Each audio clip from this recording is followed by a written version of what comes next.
warahmatullahi wabarakatuh. Selamat datang dan selamat bergabung di Podsolik, Podcast of Soil Knowledge and Science, episode kedua. Masih di Departemen Ilmu Tanah dan Sumber Daya Lahan, Fakultas Pertanian, IPB University. Nah, pada kesempatan ini Soiler kembali ditemani oleh saya, Fitri Damayanti, Soiler 55, yang akan memandu diskusi dengan topik gambaran umum tanah dalam Nexus Pertanian Lingkungan. Nah, ini masih lanjutan dari episode pertama loh Soiler. Jadi kalian yang belum nonton episode pertama, yuk balik ke episode pertama dulu. Baru kita akan membahas lebih dalam lagi mengenai mata kuliah tanah dalam Nexus Pertanian Lingkungan.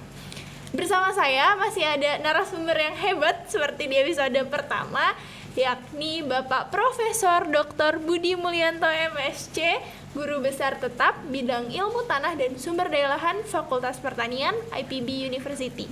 Apa kabar Bapak? Baik. Alhamdulillah, terima kasih nih Pak udah menemani di 2 episode Podsolik. Dengan senang hati. Oke Pak, di episode pertama kan masih ada yang belum terjawab nih pertanyaannya. Nah, di topik gambaran umum ini saya mau mengulik lebih dalam mata kuliah tanah dalam Nexus Pertanian Lingkungan. Boleh ya Pak? Boleh. Oke, Soiler pasti juga penasaran. Nah, ada pertanyaan yang belum terjawab nih Pak di episode pertama. Sebenarnya bagaimana gambaran umum tanah pada lahan dalam hal ini bagi kehidupan dalam mata kuliah tanah dalam Nexus Pertanian Lingkungan ini Pak? Iya. Terima kasih nih Fidam telah menemani saya untuk belajar tanah dalam Nexus Pertanian Lingkungan. Wah, dengan senang hati Pak. Ya, dan tentu saja hubungan tanah pada lahan. Saya selalu bilang tanah pada lahan karena tanah itu adalah weathering product of rock yang ada di permukaan bumi ini, dan bumi itu adalah land. Jadi selalu tanah pada lahan. Nah, tentu saja tanah pada lahan tersebut menjadi tumpuan hidup bagi kehidupan. Sehingga memang Nexus itu terhubung selalu tanah, lahan, kehidupan, surrounding environment itu. Dan itu kalau kita belajar lebih intensif begitu ya, tanah itu merupakan permukaan terluar dari bumi. Permukaan terluar dari bumi. Itu adalah definisinya yang diberikan oleh Undang-Undang Pokok Agraria. Kita punya Undang-Undang nomor 5 tahun 1960 mengenai pokok agraria, menyebut tanah adalah permukaan bumi. Dan itu merupakan hasil interaksi geosfer bumi, ya. Kemudian atmosfer udara, kemudian hidrosfer air, dan biosfer itu sendiri. Jadi itu interrelationship-nya, kait-mengkaitnya antara faktor-faktor itu berkelindang, tidak bisa terpisahkan. Itu sudah reality dari kehidupan atau keadaan di permukaan bumi. Dan di tanah itu hasil interaksi ya antara berbagai faktor tadi membentuk tanah, membuat tanah pada permukaan bumi, dan itu mempunyai ciri unik. Ciri dan sifat yang unik itulah yang menyebabkan kita harus pelajari lebih serius untuk bisa melakukan proses pengelolaan atau membangun suatu kegiatan berkelanjutan di permukaan bumi itu. Apa cirinya? Nanti mungkin akan dipelajari lebih detail oleh bab-bab selanjutnya. Tapi secara umum cirinya itu 3 dimensi. 3 dimensi ya. Lunak, ada pori-porinya, ya kan? Pori-pori itu terisi oleh air, terisi oleh gas, ya kan?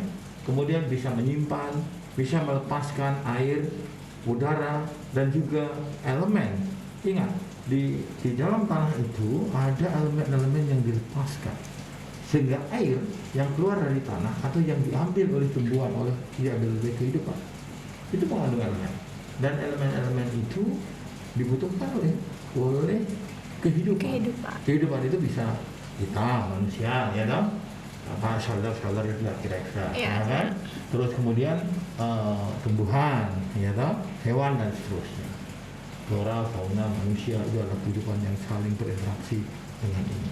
Dan fungsi penting tanah yang berpori-pori tadi, selain menyimpan air, memberikan unsur-unsur ya bagi kehidupan, dia juga mendistribusikan. Karena air yang mengandung unsur tadi pelan-pelan bergerak menuju ke hilir, pelan-pelan. Dan pada saat pelan-pelan itulah ada kesempatan kehidupan mengambil, ya, mengambil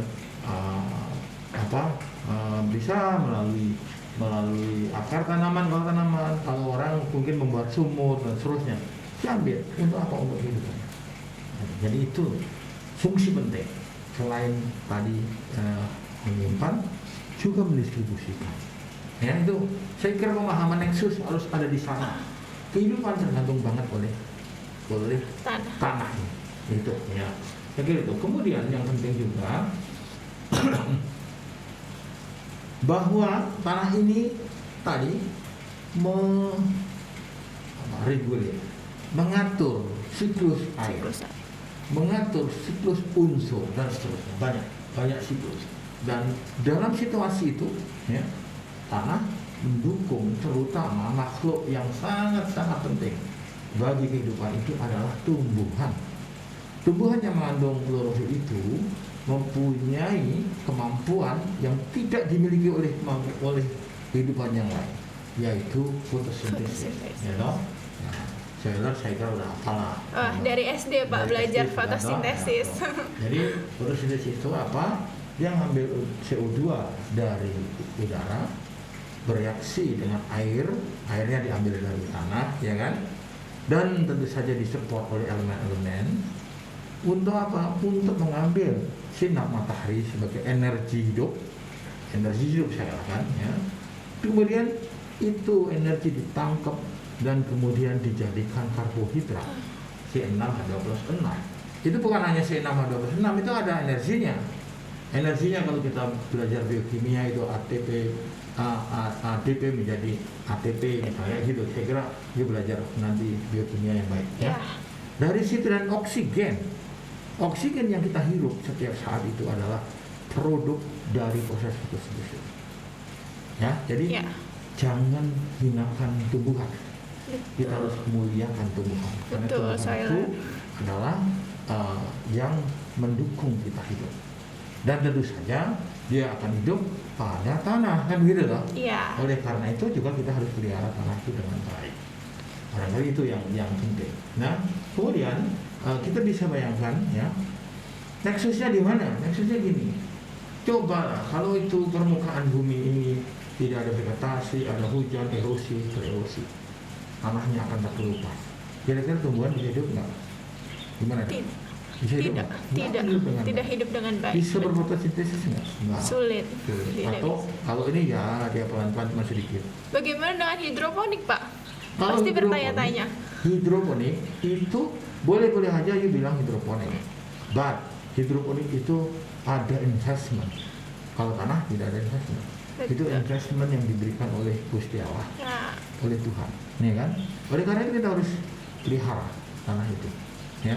Jadi hidroponik baik, tetapi balik lagi tanah yang melimpah ini kita harus gunakan. Karena hidroponik tidak bisa juga menjaga sejauh berapa sih kita coba cek dengan teknologi hidroponik berapa CO2 bisa diserap, bisa dihitung. Tapi pada lahan permukaan bumi yang begitu luas itu pasti dahsyat menyerap CO2. Betul. Ya, gitu. Jadi berapa investasi. oksigen yang diproduksi? Ya, ini produksi juga kan? Iya, betul. Ya, itu. Jadi memang you boleh sombong bisa melakukan hidroponik, but itu masih sangat kecil dibanding dengan kemampuan tanah pada lahan yang ada di permukaan bumi. Jadi saya kira ya, mengenai tanah akan dijelaskan kemudian pada sesi-sesi episode berikut. Iya. Okay. Nah, itu adalah hubungan dan gambaran umum tanah dalam nexus pertanian lingkungan. Nah, ada pertanyaan selanjutnya nih, Pak. Sebenarnya bagaimana relevansi tanah dalam nexus pertanian lingkungan dengan agromaritim? Sempat kebahas nih, Pak, tapi nggak sempat dijelaskan di episode 1. Ya, silakan, Pak. Begini. Kalau kita ngomong tadi tanah adalah interaksi antara litosfer atau biosfer, kemudian hidrosfer, kemudian atmosfer dan biosfer. itu sebenarnya gambaran bahwa yang namanya tanah land, Iya. permukaan bumi itu bukan hanya daratan, itu juga termasuk lautan, gitu. Nah, kalau Anda pernah ke Belanda, di sana itu ada provinsi namanya Zeeland. Iya. Zeeland, Oh, itu kebetulan belum pernah Pak. Sailor udah pernah mungkin. Iya. Jangan-jangan ada yang turunan orang Belanda. Wah, gitu. betul. Ya, gimana Pak? Oke, Gimana? Jadi Zeeland maknanya land itu dia termasuk apa namanya dari lautan juga, sea juga, ya kan? Dan itu memang pada dasarnya kehidupan itu mendasarkan kepada daratan dan lautan, gitu. Yang di laut juga nanti akan ada di darat. Dan juga kalau kita bicara tadi hubungan dengan hidrosfer, geosfer, kemudian atmosfer dan biosfer itu siklik, interrelationship, nexus. Ya, jadi kalau kita ngomong tadi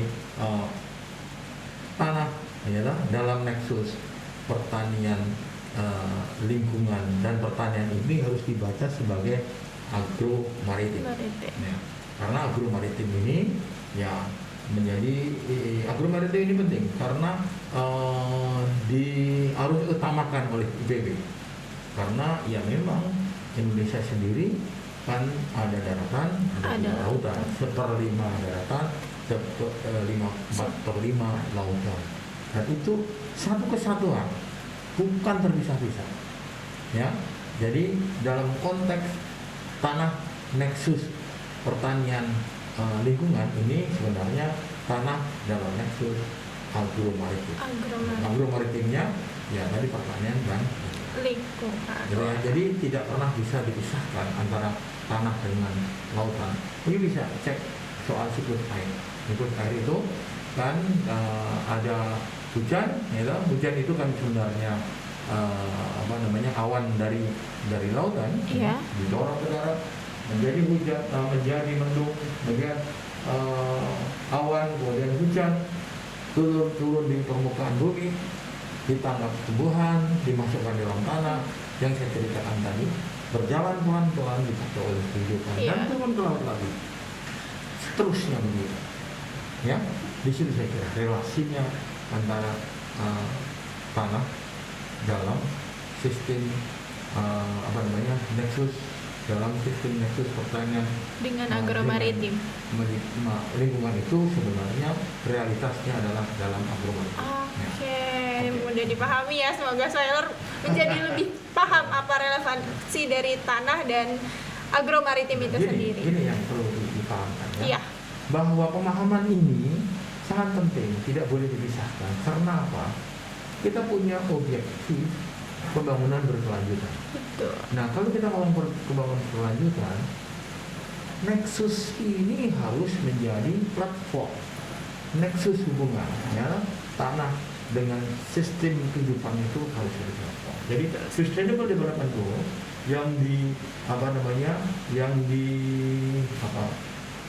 harus diutamakan oleh PBB itu pemikirannya kayak gitu. Dan tentu saja mengikat antara matra darat, matra laut, matra udara, gitu. Dan itu nyatanya sebenarnya ekosistem di mana kehidupan itu ada. Gitu. Nah, lanjut nih Pak. Kalau bidang-bidang lain seperti bidang-bidang di IPB kan ada pertanian, nggak cuma pertanian, tapi ada peternakan, perikanan, sosial, teknologi, bahkan itu bagaimana hubungannya? Iya, tadi kan saya sudah jelaskan mengenai karakteristik unik dari permukaan bumi yang tadi lunak, dari dimensi pori, nyumbang air, nyumbang elemen, mendistribusikan itu, ya, itu semuanya dia mempunyai fungsi unik. Ada 10 fungsi unik dari tanah itu. Cukup banyak dalam hubungannya nexus pertanian lingkungan. Ya, dulu fungsinya itu apa? Yang pertama, ya, dia mengatur siklus air, siklus air, ya. Dan siklus air itu tentu saja tadi yang sudah katakan menyimpan, mendistribusikan, melarutkan elemen 150. support of living, ya. Ya. Kemudian yang berikutnya adalah menyaring, mengubah dan mendistribusikan nutrisi elemen-elemen tadi. Dia melepaskan, menyimpan sementara kan. Kalau kita belajar ilmu tanah nanti ada kapasitas tukar kation, ya toh? Kapasitas tukar kation itu sebenarnya buffer capacity, menyimpan sementara dan mendistribusikan pelan-pelan secara spasial, ya, spasial dan dynamic, berlanjut, ya, gitu, ya. Dan itu sangat penting. Kemudian juga merupakan ruang penyimpanan karbon dan unsur lain. Kan kita kalau kita bicara ngomong soal global warming, isu karbon kan menjadi isu penting itu. Iya, betul sekali, Pak. Karbon balance, karbon sink, karbon release, ya. Jangan lupa rulernya ada di tanah. Karena dia menyimpan karbon. Bahan organik tanah, bahasa kita, ya, bahasa ilmu tanahnya bahan organik. Soilers mengenalnya itu. Dia menyimpan karbon. Dan karbon itu fungsional di dalam mendukung kehidupan kami, mendukung siklus air, mendukung siklus elemen, kemudian mendukung kehidupan mikrob dan seterusnya, ya. Kemudian merupakan penyimpan biodiversity, ya, biodiversity. Di tanah itu banyak bibit, banyak biji-bijian, ya. Kalau nggak percaya, ya diamin aja, tanah terbuka, sebentar lagi pasti ada banyak tumbuhan. Apalagi di kita di Indonesia ini, bukan gulma, tumbuhan aja. Kita sebut tumbuhan. Gulma itu kalau kita anggap itu sebagai pengganggu tanaman utama kita, ya, gitu, betul. ya. Betul. Tumbuhan, ya, tumbuhan apa saja, dan itu biji-bijian macam-macam, dan akhirnya ada orang kita sebut rumput-rumputan, ya, begitu, ya. Dan itu bukti bahwa dia menyimpan menyimpan biodiversity. Di samping menyimpan juga jadi habitat, betul, tempat tumbuhnya, tempat hidup berkembang biaknya biota tadi, gitu. Yang kemudian mengendalikan limbah. Kemudian juga kalau ada polusi, limbah itu diproses, dikendalikan. Tapi yang perlu kita ingat, itu ada kapasitinya. Jangan kita karena dia mengendalikan limbah ya kita limbahin, itu salah banget. Salah banget. Dia bisa memproses, but punya kapasiti. Jangan melebihi kapasiti. Nah, yang paling baik ya kita tidak boleh melimbah, ya kan? Kita harus hormati itu lah. Harus hormati. Jangan kita limbahin. Kalau kita melimpahin air, ya kan? Dan nanti akan segera melimbahin tubuh kita, berpengaruh ke lingkungan, ya, Pak, akhirnya. Lingkungan dan termasuk badan kita sendiri. Iya, betul. Karena apa? Sesungguhnya tubuh kita ini adalah sama dengan tanah kita, gitu, ya. Jadi saya kira harus pahami itu, pahami dengan baik mengenai tanah ini. Oke, berikutnya dia juga merupakan medium untuk produksi biomasa, biomass tadi hasil proses fotosintesa tadi kan, biomasa. Nah ini kegiatannya banyak yang kita kenal, ada kehutanan, ya, ada pertanian, ada peternakan, ada perikanan, semua biomass production proses, ya. Itu relasinya kayak gitu. Kemudian juga yang terpenting juga perlu kita pahami, tanah pada lahan ini menjadi lingkungan fisik yang mendukung kehidupan, di mana kita berbudidaya dan berbudaya apa saja. Yang dengan kita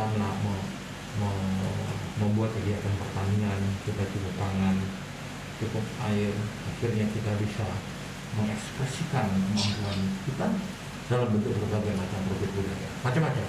Itu bisa tenun, bisa seni tari, seni musik, whatever. Semua produk budaya, karya cipta manusia itu basisnya lingkungan, terutama tanah. Ya, gitu. Pemahaman ini sangat saya kira perlu direnungi. Kemudian juga tanah bisa jadi sumber bahan mentah, karena di bawah tanah ini ada batuan-batuan yang mengandung elemen-elemen yang berharga, ya, emas, ya, kemudian emas, perak, ya, kadang-kadang kita ada batu bara dan sebagainya. Dan yang terakhir yang paling terkenal sekarang kita sebut rare earth. Pernah dengar nggak rare earth? Unsur jarang. Iya. Yaitu kan yang akan menjadi bangsa lithium, ya, nikel, dan sebagainya. Ya. Wolfram, itu semuanya sangat diperlukan untuk membangun industri advanced energy, advanced technology, untuk membuat misalnya membuat aki menyimpan energi, ya, gitu. Dan itu akan dimanfaatkan selanjutnya. Berikut, ya, karena dinamik permukaan bumi ini sangat berdinamik, berhubungan dengan dinamika macam-macam, ada banjir, ada tsunami, ada gunung api meletus dan sebagainya. Dia bisa menyimpan, merupakan arsip kehidupan kita, kehidupan yang ada di permukaan bumi. Bukan hanya kehidupan manusia, kehidupan kita. Sehingga kita belajar arkeologi di situ. Ya. Kemudian juga yang penting juga pahami, ruang ini merupakan ruang hidup di mana kehidupan membangun connectivity. Kita pergi dari Bogor, pergi ke Surabaya, pergi ke Amerika, membuat connectivity. Dan itu bukan hanya manusia, fauna juga begitu, flora juga begitu. Ya, pemahaman ini menurut saya sih perlu. Function dari tanah ini harus kita renungi. 10 fungsi tadi. Dari karena itu ya. Iya.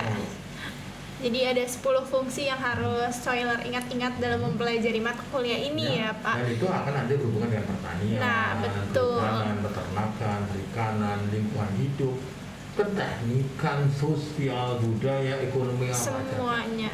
Ya. Jadi jangan malu belajar tentang tanah, ya Pak. Malu jangan juga ini, harus ngerti soal ini. Betul ya, sekali. Nah, dan kita harus pahami itu. betul. Karena apa? Kalau kita belajar agama, apa coba? Kita diciptakan oleh Tuhan, apa aja? Dari apa? Dari apa? Dari tanah, Pak. Tanah. Ya, betul. Ya memang kita harus belajar supaya tadi tanah ini menjadi manfaat buat kehidupan kita. Gitu. Ya. Betul. Oke, setelah mengenal fungsi yang ke-10 tadi nih, mungkin Soiler masih perlu penjelasan Bapak terkait bentuk-bentuk apakah tanah dalam nexus pertanian lingkungan ini, Pak. Oke. Saya kira bentuk-bentuknya banyak, nanti kita pelajari di sesi-sesi berikutnya. Episode berikutnya. Jadi hubungan-hubungan itu, nexusnya bentuknya macam-macam. Ya. Ada misalnya ekosistem. Kita belajar ekosistem. Kita juga kenal mengenai daerah airan sungai. Ya, nah, kalau kita ngomong nanti pengembangan wilayah, ada kawasan, ada daerah, macam-macam. Ada juga tadi penggunaan pemanfaatan lahan, itu semua nexus, ya, nexus hubungan tadi tanah dalam sistem. Ya. Kemudian juga semua itu, ya, kita sering pisah-pisahkan, padahal enggak, tidak boleh dipisah-pisahkan. Ya, ekosistem, daerah aliran sungai, wilayah, kawasan, daerah, itu core-nya adalah tanah. Ya. Kalau nggak ada tanah yang soft tadi, dinamika kehidupan di situ tidak akan berjalan dengan baik. Itu ya. Jadi itu penting. Pengelolaan dan juga dampak lingkungan hidup itu tanpa kita kenali nexus itu, kita nggak bisa melakukan itu. Ya. Jadi semuanya sangat diperlukan. Untuk apa? Untuk mengembangkan, mengoptimalkan, memelihara, melaksanakan kegiatan pembangunan untuk mencapai tujuan pembangunan berkelanjutan. SDG, ya, SDG Sustainable Development Goal. Ya. Ada berapa nih, Pak? SDG? Ada 12, Pak. 17, Pak, maaf. 17 ya, Pak.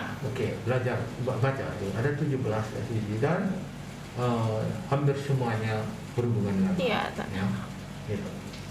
Oke, nah goalsnya tadi sustainable agriculture dan pembangunan berkelanjutan ya.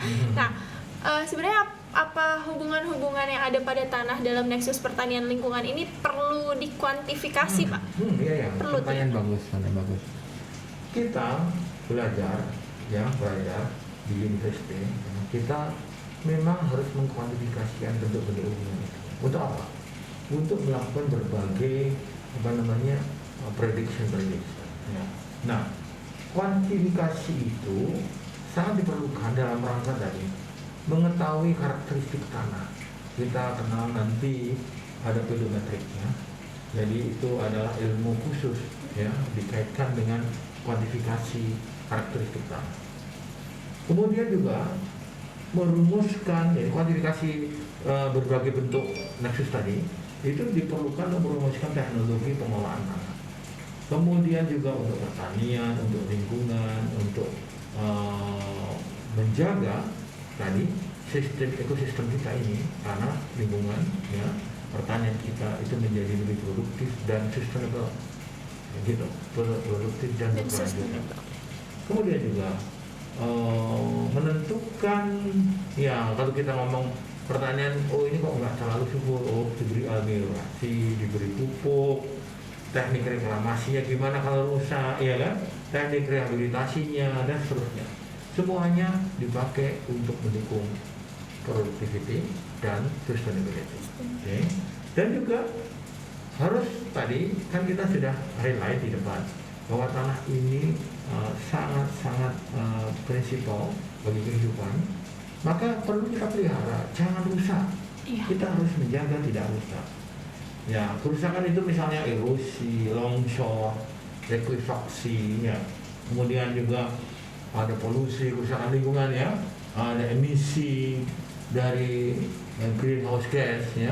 Menurut saya sih itu semuanya harus kita respon. Nah, responnya adalah kita harus mengkuantifikasi bentuk-bentuk nexus tanah dalam pertanian lingkungan itu. Itu kalau bentuk-bentuk itu bisa kuantifikasi, kita bisa bikin prediksi modelnya dan prediksi gitu. Terima kasih banyak nih Pak Budi atas penjelasannya. Jadi Soiler, itu tadi penutup dari Pak Budi ya. Begitu menarik ternyata mata kuliah tanah dalam nexus pertanian lingkungan, dan kalian sudah mengetahui tadi hubungannya, fungsinya, kemudian dari berbagai bidang. Semoga bisa membuka wawasan kalian ya Pak. Ya, dan lebih semangat lagi untuk mempelajari mata kuliah tanah dalam nexus pertanian lingkungan. Mohon maaf apabila selama berlangsungnya acara terdapat kata-kata yang kurang berkenan nih Pak. Terima kasih banyak Pak Budi atas waktunya. Sampai bertemu di Podsolik episode selanjutnya. Semoga kalian sehat selalu dan jangan lupa untuk tetap mematuhi protokol kesehatan. Ilmu tanah kuat, pertanian hebat, lingkungan bersahabat, Indonesia bermartabat. Viva Soil! Viva Soil! Wassalamualaikum warahmatullahi wabarakatuh. Sampai bertemu di Podsolik berikutnya.